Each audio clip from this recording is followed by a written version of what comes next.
everybody's doing well. I just got back late last night from Austin. I would ask if anybody else went to the luxury event, but I know that they did not because I was the only Utah agent.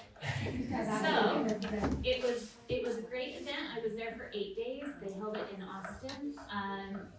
One thing that I would want you guys to pay attention to is if you start to get emails from Chris Lim, he is the new Senior Vice President at RE/MAX over growth. He took a step down for that position. He was the president of Christie's International until 6 months ago. And he left his position to come and join RE/MAX. He is 100% making RE/MAX a high-end luxury brand. Some of the things that he presented were kind of mind-blowing, including the new custom RE/MAX Birkin bag that he had made for agents. We're gonna talk about motivators and what drives people. I'll let you guys guess after I tell you what my motivator on whether or not I bought that Birkin bag. Okay. So, how many of you guys, last month we talked about DISC assessment and behavior profiles of people. Has anybody in this room kind of used either their DISC assessment or what they learned about DISC when working with any of their clients over the past month? Yeah, okay, a couple hands. So I had a really interesting client that I have worked with for years. He's an investor and his name is Sam. And Sam is a really interesting and nice guy. But I thought I had him figured out. He was just very difficult to work with, right? He was an investor. He owned lots of rental properties. That was his job. He managed them himself full time and was always talking about the bottom line on his investments. So I thought that I had him pretty pegged as a high D, right? I thought I understood him. And we started talking about this assessment and these classes that I was teaching, and he goes, I would really be interested in taking that. And I thought, really? Okay, I'll send you the link. I was so wrong. But what I was wrong about was because of his motivators. He actually is a very high C. Something I did not pick up on until after I read his assessment, and he goes, oh yeah, by the way, I used to be an engineer.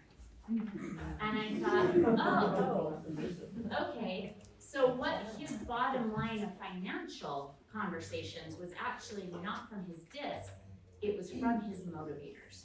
So motivators, one thing you need to know is that we say that your DISC can change over time, or with a big life experience, you can change your behavior. It is very, very rare to ever change your motivator.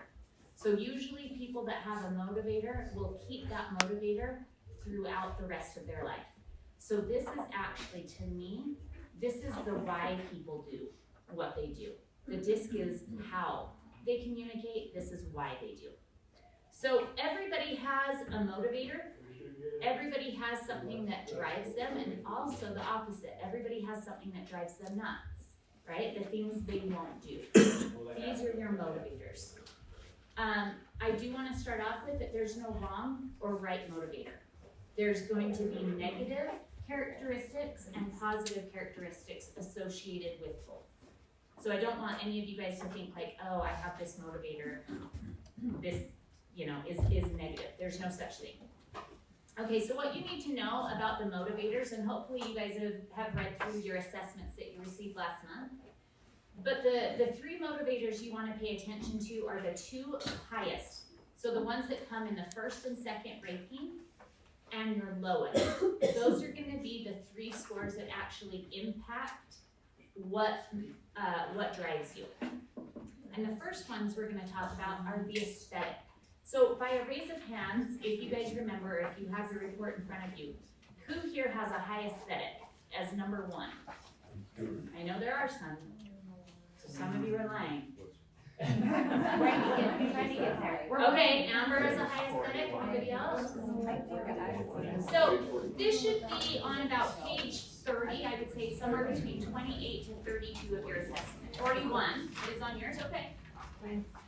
You're a high aesthetic. Okay.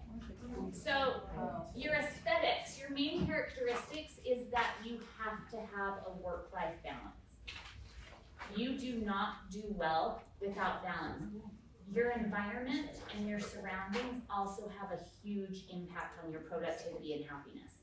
So a high aesthetic, you need a work-life balance, you also need to be in a surrounding that you find enjoyable, right? We say beauty and art, but that can be very subjective. What does matter is that the surroundings that you put yourself in feel good to you. The aesthetic individual will likely not work in a very plain office. They will come to the office with a very minimum, even if they work in a cubicle, they will come with like a little plant and a picture, right? Because it matters to them. I'm gonna guess you're not a high aesthetic. No. Alright. The aesthetic person also places a lot of importance with events.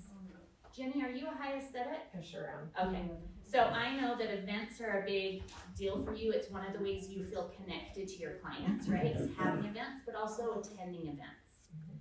The aesthetic likes to get out, likes to enjoy things, right? They usually work to enjoy life.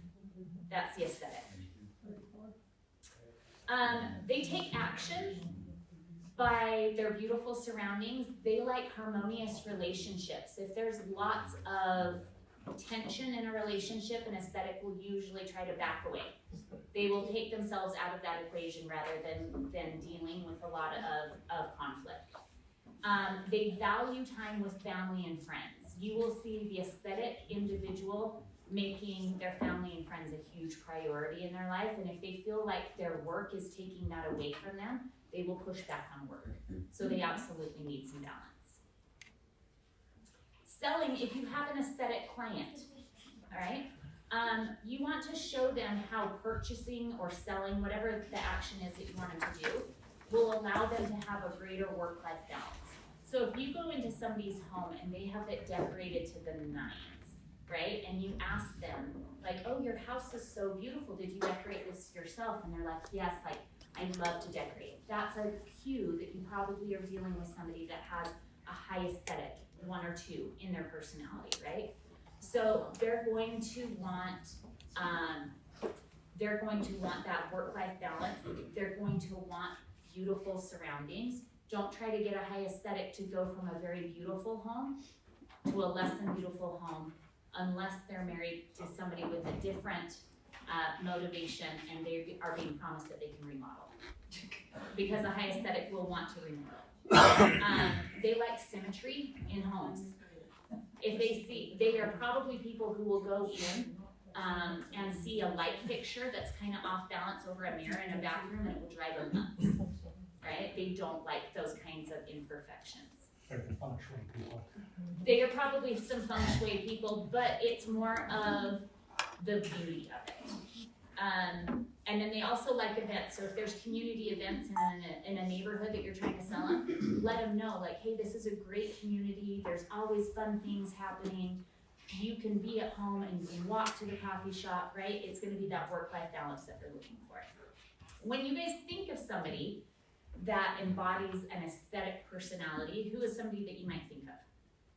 Either a person or a type of person.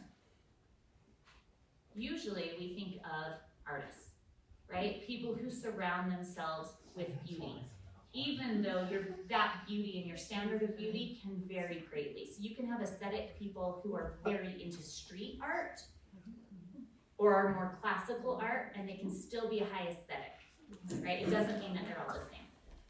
Aesthetic individuals also need a lot of breaks. Aesthetic agents will burn out faster than other motivated agents without breaks.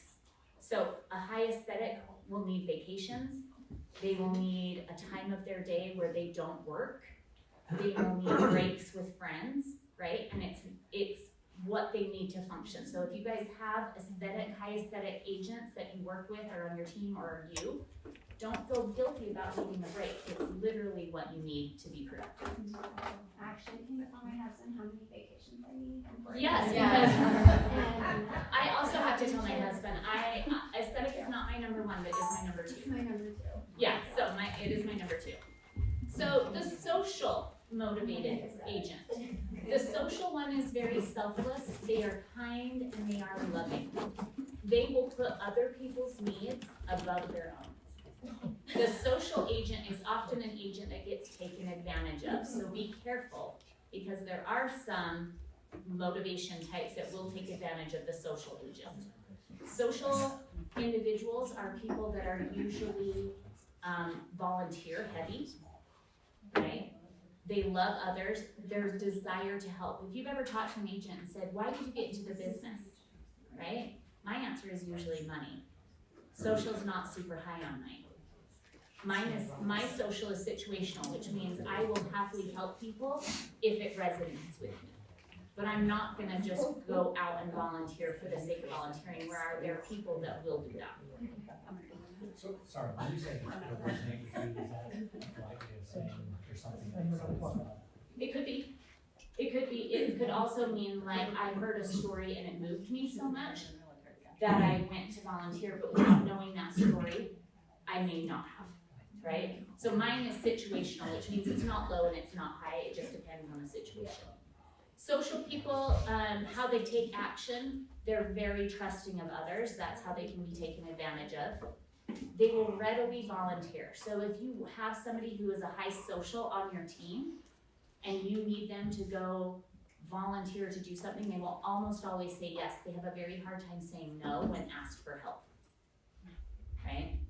And they are altruistic. They do things literally because it's helping somebody else out, and they will always put others above themselves. Selling to a social. If you have somebody who is a high social that you're working with, again, do they volunteer a lot? Do they give back to the community a lot? Are they always like the first person to help in the community? They're probably a high social. Explain to them how doing whatever it is that you're asking them to do or wanting them to do will actually allow them to be more giving to others. Think of all of your free time that buying this house, right? It's a smaller house, it's more manageable, right? Now you'll have all of this time to go and give back to the causes that you care about, things like that. How they can help others, how buying the product will support a good cause. This is a huge one for us, you guys. If you have a high social, I would try to put into your meeting with that, either in your listing presentation or your buying a consultation, I would talk about Children's Miracle Network. You've got something already lined up. You just tell them that you're gonna donate some of your proceeds back to Children's Miracle Network, and you've just hit that need for them to give back, because now they're hiring somebody who's also going to give back, and they really like that. So if you have somebody with a high social, bring up CMN. Mother Teresa is usually a perfect example of somebody who would literally give up everything that they have to help others. Another interesting thing about social, it is the only one that corresponds to a high S DISC assessment. So if you have a high S, it's very likely, not always, but it's very likely that you have a high social component to your motivators. They are just loving by nature. They are good people. The next one are traditional. Who in here has a high traditional? I know, yeah, I was gonna say, I know Dawn does. So traditional agents or people in general are our rule followers. They love order, they love structure, they like knowing that if they take this step, the next step is sure to follow. They are highly principled, right? They are big in traditions. They have a tendency to be very religious, right? What's your nickname for Dawn? Bishop. The bishop, right? Fits with Dawn's personality. They also like a structured system for living. They're not really loving spontaneity or huge changes all over the place. They like a more structured system of living. They like to encourage others to follow the rules. Right, Brandon? They can get upset when others don't follow the rules. They can be sometimes inflexible. They may not be as tolerant of others who don't share their same ideals. And they will sacrifice for their beliefs, right? And so the higher your scale is, the more extreme you're gonna be. You also see some people with political leanings that fall into the traditional mindset, even if they're not religious, right? But your traditional type has a tendency to be more into organized religion than some of your other motivators. Selling to a traditional, show them how it will benefit their beliefs, how by doing that action they can actually persuade others to believe the same way that they do. Be respectful of their beliefs, even if you disagree with them. Don't let them know that. Do not ever push a "you're right and they're wrong" narrative. They don't like that. A traditional person is going to be very, very difficult to get them to change their belief system. So instead of trying to get them to change what they believe in, try to show it from a different perspective that allows them to hold on to their beliefs. Okay? And they sometimes enjoy HOAs because they like the structure. So somebody in here is not a high traditional, right? But they like the idea. I had a client who was like, no HOAs. But I could tell she was very high traditional. And once I actually showed her an HOA, she was like, well, wait, I actually really like this because all of the neighbors' houses look really nice, right? And she was as concerned about what her neighbors' homes look like as she was about her own home. She now very happily lives in an HOA. Who's the HOA president? What's her name, Karen? Her name was not Karen, but it could have been. Okay, so Queen of England is a good person to remember. They can judge other people's principles. They do not do it out of selflessness. They do it because they think they're right, and they want everybody else to agree with them. They can be very religious or political, not always, but they can be. Okay, theoretical. I know we have some high theoretical. Anybody want to raise their hand? Okay, Matt. Yeah. Oh, lots of you. High theoretical. Okay, so you guys are learners. My last. That's your last. Sorry, Scott. That now makes so much sense. So our theoretical agents are very rational. They are knowledge focused. They are motivated by intellectual growth. The theoretical agents are the agents who want to know for the sake of knowing, right? They love to observe and see reasons. They are very intellectual, and they like to chase the discovery of truth. How they take action, they love to explore new ideas and new interests. So if you can tell a client, like, this is gonna be a new experience and you can learn all about this, they're probably gonna love it. They're probably gonna be the clients that you're gonna wanna give a lot of details about every step of the way because they wanna learn about it, not because they wanna be an agent. They just wanna learn about it. They can get lost in research. So my husband is a high theoretical, and he will go down rabbit holes on the internet. I will send him an email, like, this is a really interesting article, and 6 hours later, he's still reading articles about that stuff. Like, he just gets sucked in, right? Theoretical people sometimes will share details that you don't care about. Right? I'm not looking at this. But it's fascinating to them. They want to know all of the details. They want to know everything that they can about every single subject. Sometimes on the negative end, you will get people that have to be know-it-alls about the people around them, right? You can get a negative of gossip. So if you know people that have to know every detail about everything that's happening to everybody else, they might be high theoretical, but they're in a position where that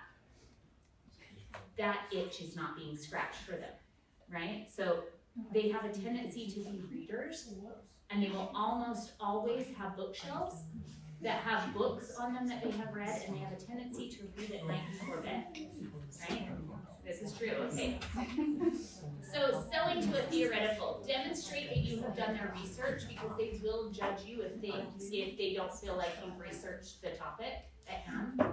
Ask questions that demonstrate your insight. If you've ever had a client that has told you, like, wow, that's a really good question, right? That you've asked them about it, they might be theoretical because they really enjoy well-phrased questions. Be factual and objective. Don't give a lot of opinions, give facts. ask them a question that will allow them to share their knowledge with you, and you will win over a theoretical. Theoreticals have tons of information. Their greatest joy is letting everyone know that. Past 1 minute. And give them the opportunity to learn more, whether it's about the property, the neighborhood, the process, that's what they crave, is to learn.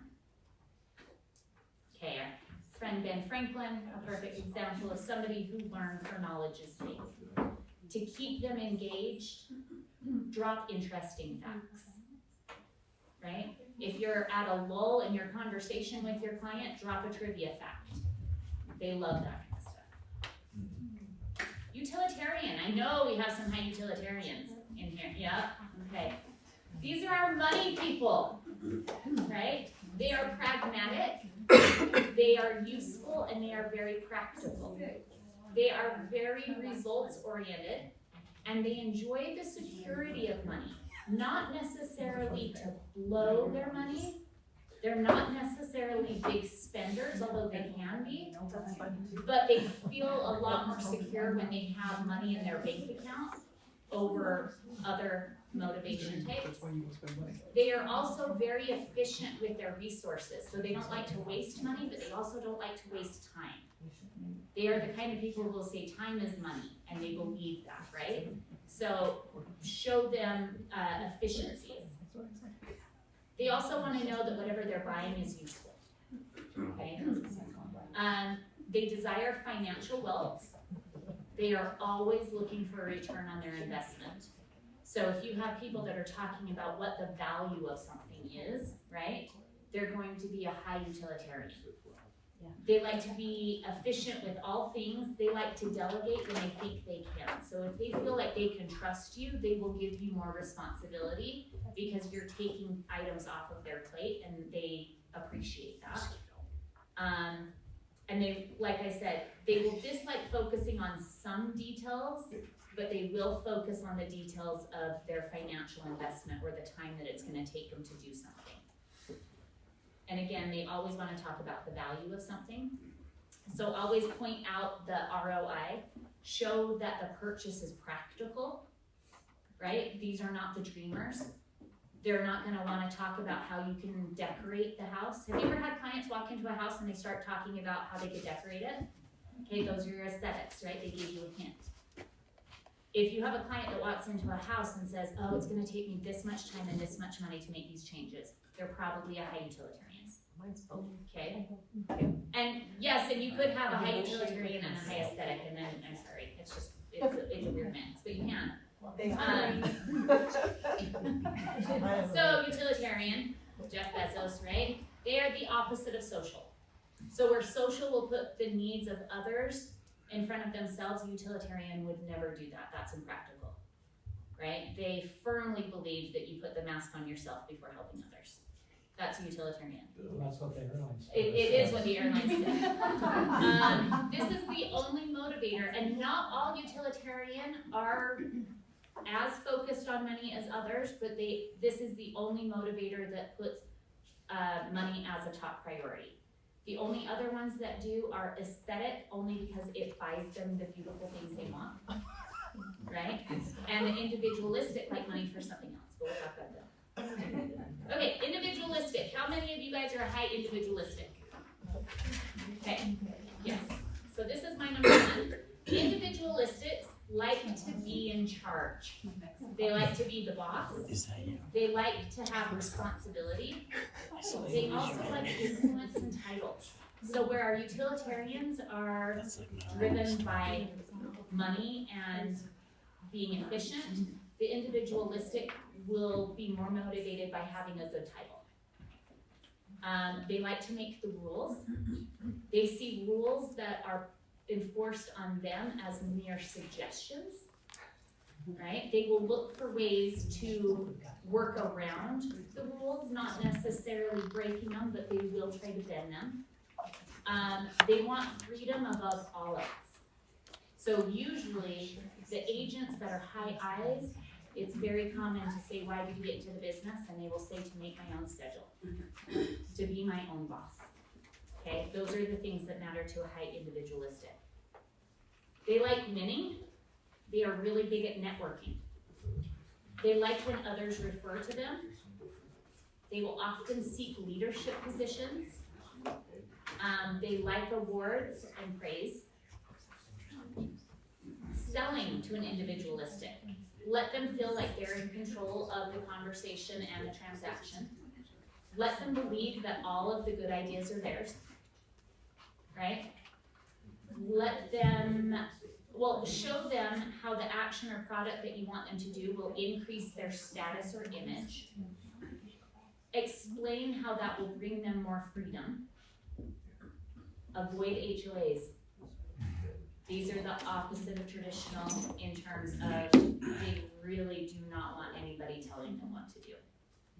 And don't tell them what to do. Cleopatra or Elizabeth Taylor, either one of them would probably be an individualistic. Somebody who lived by her own rules, didn't really care about what the traditions were or what people were doing. She was going to do it her own way. Loves awards, title, and power. Loves to be a mentor, not because it's helpful, but because somebody looks up to them. They do what they want, so get used to that. And this is really interesting. How many of you guys had individualistic as your number 2? Okay, what this is telling you is that your number 1 is extreme. So Say that again? if your number 2 is an individualistic, whatever number 1 is, you are on the extremely high end of that. So say you're theoretical and individualistic, you're an extreme theoretical. So, What are you now? well, I'm first and second theoretical and individualist. Okay, so you are extremely theoretical. So all of those characteristics that we talked about with theoretical, now magnify them, and that is math. I look at everybody's face, it's like, oh my gosh, we knew it! You're welcome. So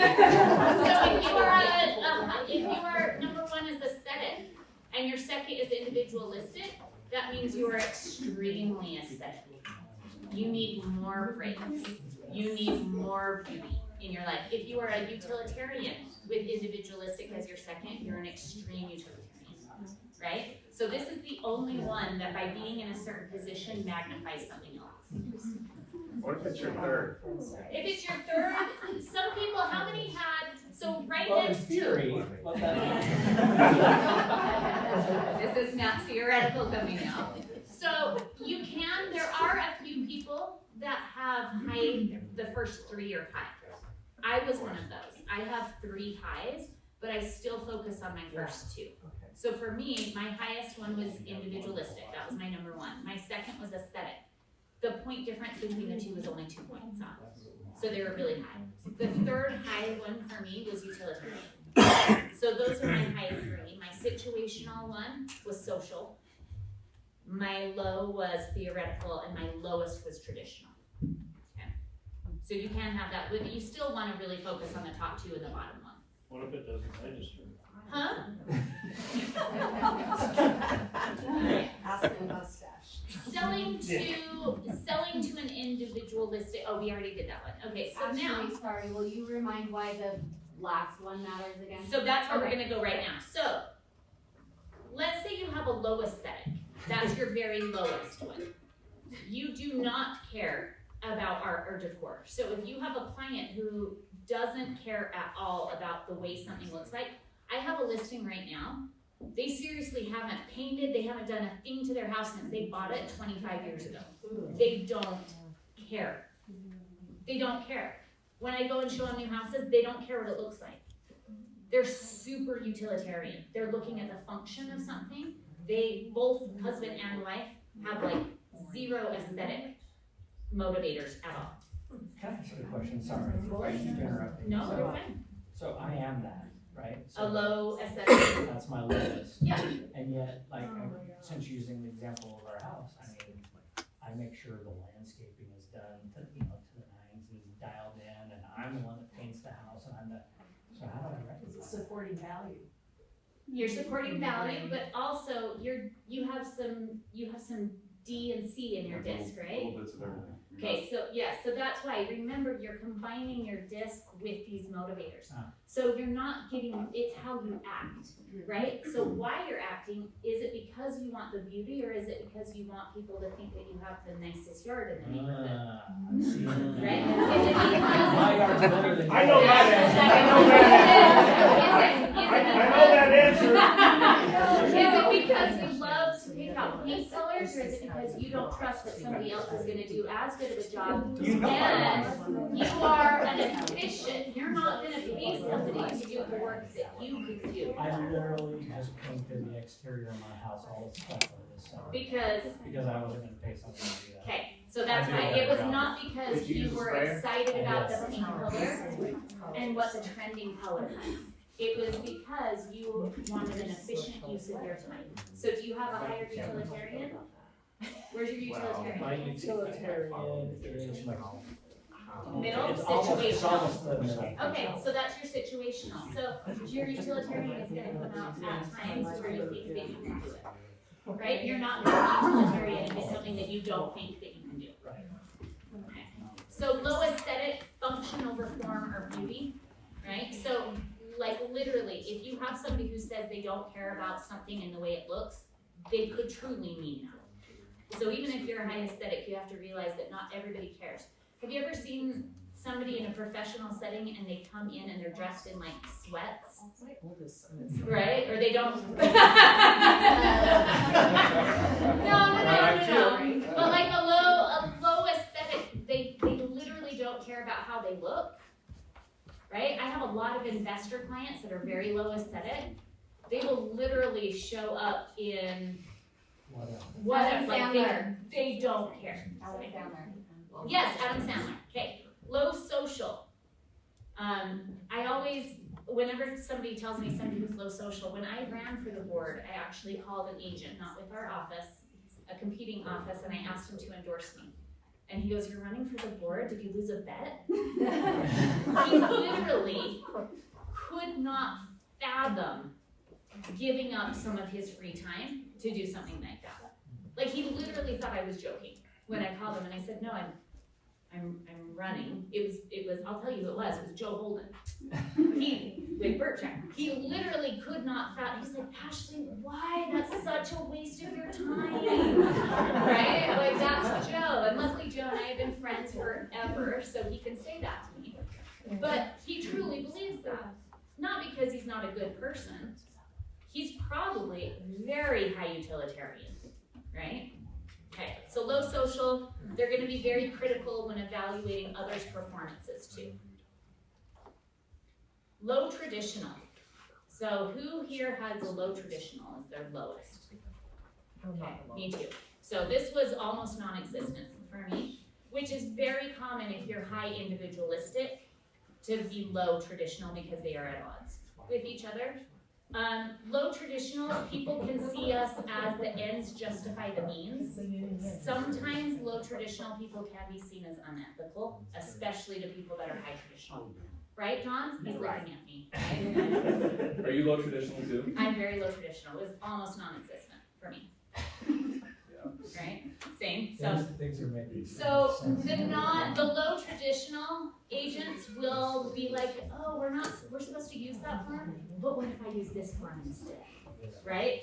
We're the people that drive Matt nuts because because we will try to find workarounds to things we don't like. I don't like this addendum, so I'm gonna write my own. Right? Like, please don't. But that's what we do. You'll get a 4-minute video if you do. You're lucky if it's only 4 minutes. Low traditional makes a snap decision. So low traditionals have a tendency to make big decisions quickly without very little input or guidance from others. While they can be spiritual, they are very less likely to believe it or to be a member of an organization, right? Because they don't like that kind of structure and being boxed in to something, yep? And again, rules are suggestions with a low traditional. Low theoretical, they only want to learn things that are practical. if you give a book and say to somebody who's low theoretical and say, you should read this, it will change your life, they will never read it, right? They may vomit. But if you say, read this book because chapter 3 talks about something you need to know about right now, they will. So they will read, they will research, but they are only gonna read or research things that will have a direct and immediate impact on their life. They are not going to just read for shits and giggles, right? They don't care. They do not like to plan. The low theoretical, they like to have spontaneity, and they like to shoot from the hip. Low utilitarian, they are not motivated by money. Will you go back a slide for me really fast? Yup, I can also. Because I wasn't planning. Low theoretical. Okay, low utilitarian are not motivated by money. These are the people who will give things away rather than have a yard sale. I could sell it, but I'd rather just give it away. It's easier just to give it away, right? Those are gonna be your low utilitarian. Low utilitarian have a hard time with budgets. Just, again, because they're not super concerned. They're also not concerned about being efficient with their time. They will buy a brand name for more money, even when the other non-brand is the exact same quality. So those are your low utilitarian. And your low individualistic. If you are low on individualistic, you crave structure.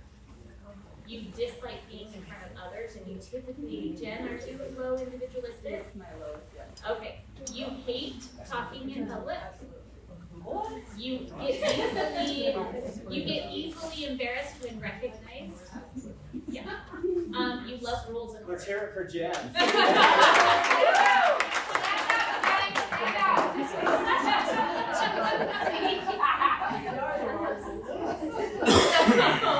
So those are our individualistic. Okay, so that's the end of my slides. Really quick, if you guys haven't had a chance to go through the last half of your assessment, please look at it. This to me is the most useful. So it starts at your motivators section, and I'm just gonna kind of quickly go through a couple of the things. It combines your motivators and your DISC to talk about you specifically. So if you've ever had, I know we have people in the South Ogden office that are like, hey, we have the same DISC assessment, but we're totally different people. It's because the motivators will impact how that DISC comes out. So you can't really pay attention to DISC without paying attention to the motivators. So look through your individual results. Pay attention to some of the pages because I think these are really great. There's one of them that talks about your ideal environment. If you are having a problem, a hard time feeling productive, your productivity has gone down, I want you to turn to this assessment, and it's on, let's see. Is it the keys to managing? No, so let's see. 47. Well, so you've got, on 37, you've got the navigating situations that are outside of your comfort zone. This is where you turn to when you've got a client who you are clashing with, right? I've got a client right now that I'm clashing with, and I had to read this kind of like it was the scriptures this morning. Like, what do I do? I'm searching for an answer again. I'm low theoretical, so I only read the part that applied to me today. You uploaded it to ChatGPT on the summary. I did. On page like around 39, again, it's not always the same page because everybody's assessment was different. This is a really interesting graph. You'll see a black line in the middle of these bars.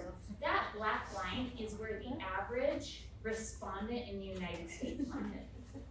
The dark section, so you will see that more people in the United States, now, caveat, more people in the United States that have taken this assessment are a high theoretical than any other motivator, which is really interesting. I would have thought in the United States it would have been individualistic. That was number 2. So theoretical was So I'm right first. on track then. Yes, individualistic was second, and third was utilitarian. You're the norm. So you can see now, Careful how you use that. the further away either to the positive or to the negative, the more extreme or the more extremely against that motivation type that you have. So that's where that graphs out. Then you also have on page, let's see, there's so many. I'm looking for the one that says, oh, your motivators hierarchy, that's interesting to go through. It's after the will, and it's your potential behavior and motivational strengths. These are things that you should really focus on. They're gonna be things that come really naturally to you. Same with conflict, those are the things to avoid. Those are gonna be the harder things for you guys to deal with. They're gonna be the things that really bring you a lot of stress. So if you can avoid those conflict points, you're gonna be a little bit happier. Your ideal environment, for me, it's on page 47, okay? There are some agents who work better in the office. There are some agents who work better from home. There are some agents who work better working from the office one day, a coffee shop the next day, and home on the third, right?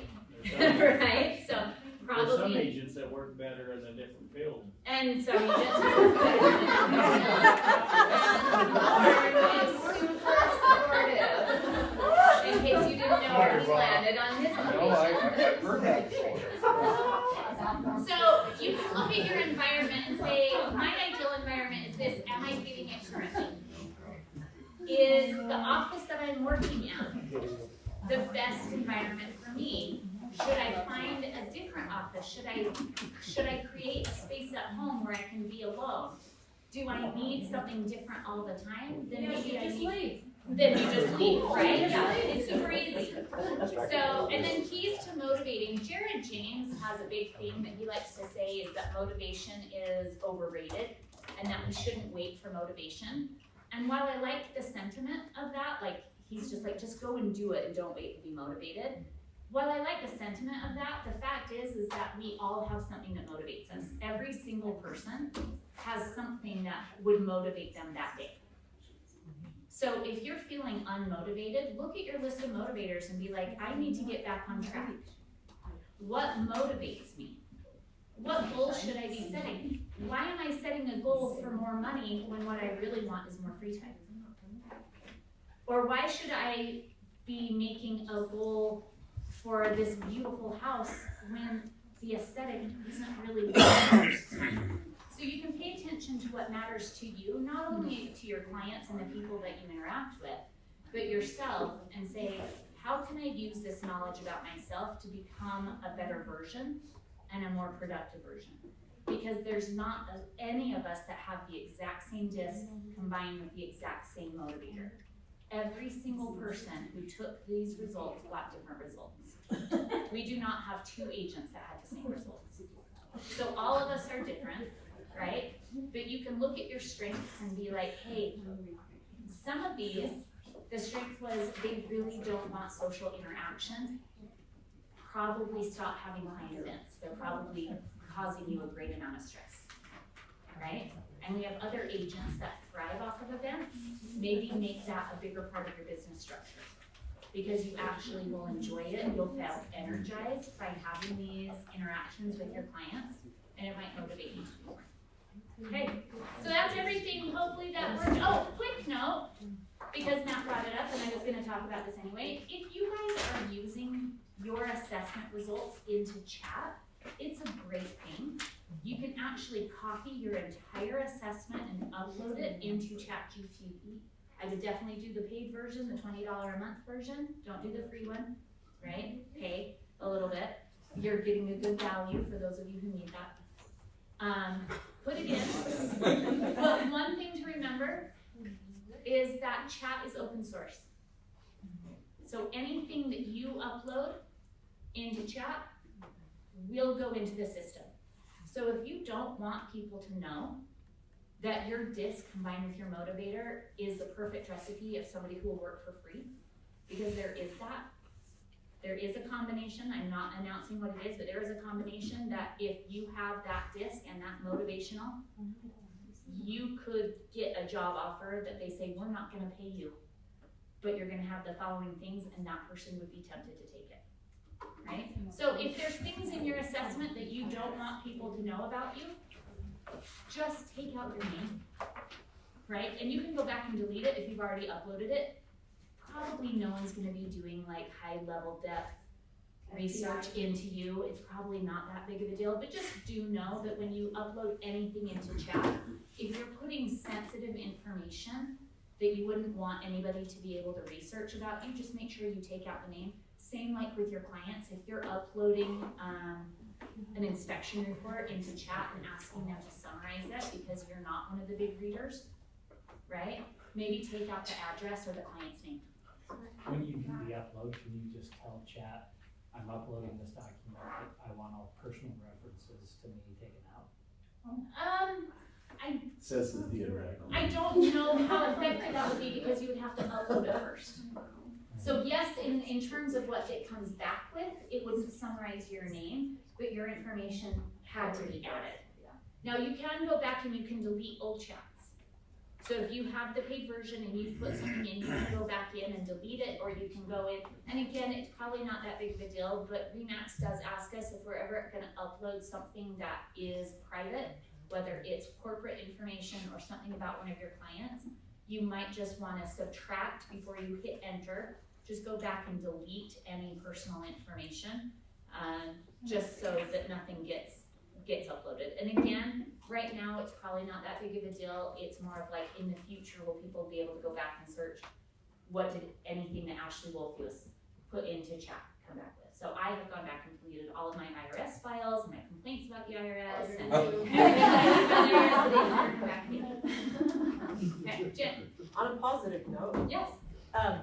I thought it would be fun to ask ChatGPT to take, like the motivators in general and ask it to put it in some kind of questionnaire that you can give to your clients. You know, to help them find the perfect home or what are they looking for. That would be fun. That would be really fun, and you can do tons of that. Another great thing to do is to upload your entire assessment and ask chat to write you a 90-day business plan. It's amazing. I've done that. I have a 90-day, a 3-month, and a 6-month business plan. And I went in and it took everything. It didn't tell me to go knock doors, because you know what? I'm not gonna ever knock on your door. Yeah. That's not a business plan. If somebody gave me that as a coach, I remember when I first met with Ron, when he was trying to recruit me, he's like, you could go knock on doors. I was like, well, you go do something else, because that's never gonna happen with me, right? So why do we take advice from others and we take these business plans when we're not being honest about ourselves and saying like, I'm never gonna do that. That was a huge waste of time to recommend, right? So you can upload your entire assessment and you can ask it. Remember to give it an assignment like, hey, you're an expert real estate coach. Take this assessment and create a 90-day business plan. Remember not to include any door knocking, right? Like tell chat, I'm not gonna do the following things. Now use my assessment and build me a business plan that I will use. And it will take what you need to succeed because it has all of the information. That's why this assessment is so great, is it literally has everything in here that you need to succeed. Whether it's dealing with yourself, your environment, your family, your clients, other agents, all of the answers are here.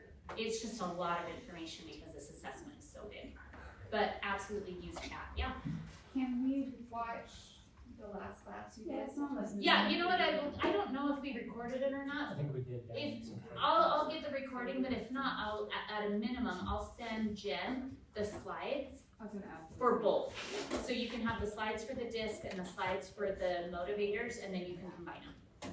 Yep, absolutely. Yes.